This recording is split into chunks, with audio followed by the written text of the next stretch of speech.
Hello guys! Hello! Aquarius! Welcome dito sa aking channel, Kabalaran 888 Aquarius. Alamin natin kung anong messages, vibration, gabay energy. Para sa inyong lahat, ito ay general reading, so pwede kang makaresonate. Gamitin mo yung intuition sa panonood, Aquarius. Okay, Aquarius. Wow! So, Aquarius, ang first two cards natin is tungkol sa collaboration, partnership, emotional, or financial. So, alin ka man dito, ikaw na lang yung maglalagay sa sarili mo kung resonate ka or hindi.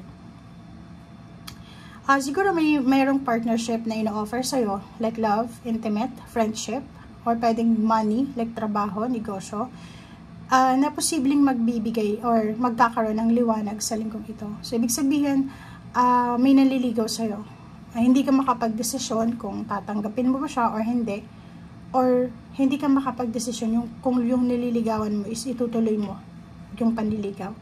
Yung business naman, may mga offer ng business or offer ng career, hindi mo alam kung tama ba to or hindi mo alam kung itutuloy ba or nasa tamang direction ka ba, or eto ba yung tamang posisyon, eto ba yung tamang timing, or kung ano pa man, or ibibigay mo ba lahat yung energy mo, yung oras mo. But dito sa linggong ito, sinasabi na number 38, especially sa usaping pera, may pathway na, may liwanag na. So, ibig sabihin, for several months, siguro 4 months ago, 4 weeks ago, 4 days ago, 4 years ago, hindi masyadong klaro, hindi masyadong maliwanag. But this week, makikita mo yung liwanag, makikita mo yung yung rason, bakit kailangan mong i-pursue, bakit kailangan mong itigil, bakit kailangan mong gumawa ng action, ganito. So, ito, sinasabi sa'yo na go with the flow, kasi makikita mo na sa linggong ito yung rason, yung liwanag, yung answers, yung resolution sa mga bagay-bagay na gumugulo sa'yo. Okay.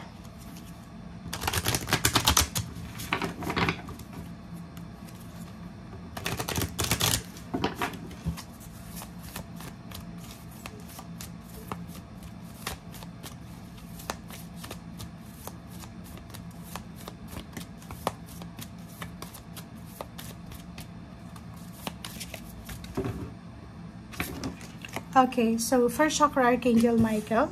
So this week is nandito si Archangel Michael, 3535, so it's money. Okay, so kung may concern kayo regarding sa pera, this week is a confirmation na nasa tama kayong direction. Kasi eto si Archangel Michael is protection siya.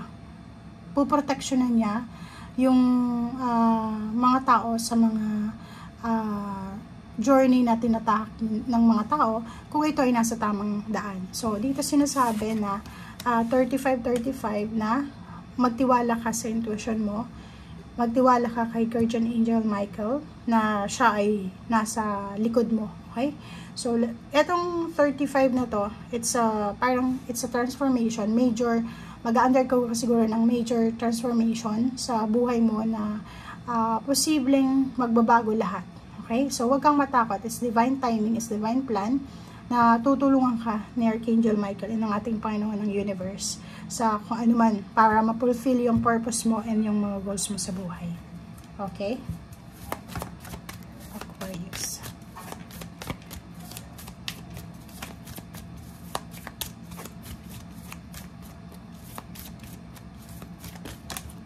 Okay. Ano pa? Oh. So, okay. So, yun nga, yung transformation na posibleng mangyari sa'yo, expect the unexpected kasi pag marami kang blessings, marami ding bashers, haters, or mga detractors. So, this week, if makita mo na maraming may ayaw sa'yo, maraming negative energy sa paligid mo, mga naririnig kong mga negative, hayaan mo lang kasi kakibat kasama yun ng success is yung parang maraming may inggit sa'yo, maraming ka-question, magtatanong bakit ganito. So, dito sinasabi na yun, go with the flow, let go, let God, let it flow. Okay? Okay, so kung makikita mo dito, merong balita na matatanggap ka tungkol sa pera and then sa relocation or travel. So, pwedeng ang ganda na ito. Kasi, if for example, isa kang babae na Aquarius, gustong-gusto mong magkaroon ng anak. And then, medyo nawawalan ka na ng pag-asa. Na parang iniisip na ako, hindi na ako magkakanak, hindi na ako mabubuntis kasi like 11 years, 8 years na ako nagtatry. But luckily, may maririnig kang balita na yung kakilala mo, mas matanda pa sa'yo, mas may edad pa sa'yo, and then biglang nagkaroon ng anak. So parang yung news na yon is magbibigay yon sa'yo ng hope, ng pag-asa. So nakikita ko sa'yo dito na itong good news na itong matatanggap mo is mapagkukunan mo to ng hope and yon, pag-asa, and then parang new beginnings. Okay? May good news din ng relocation, ng travel, ng moving on, moving out, parang ganun. So, magbabago ng location, ng tirahan, may magbabago ng trabaho, ng negosyo, or kung ano man to na news na posibleng matatanggap mo.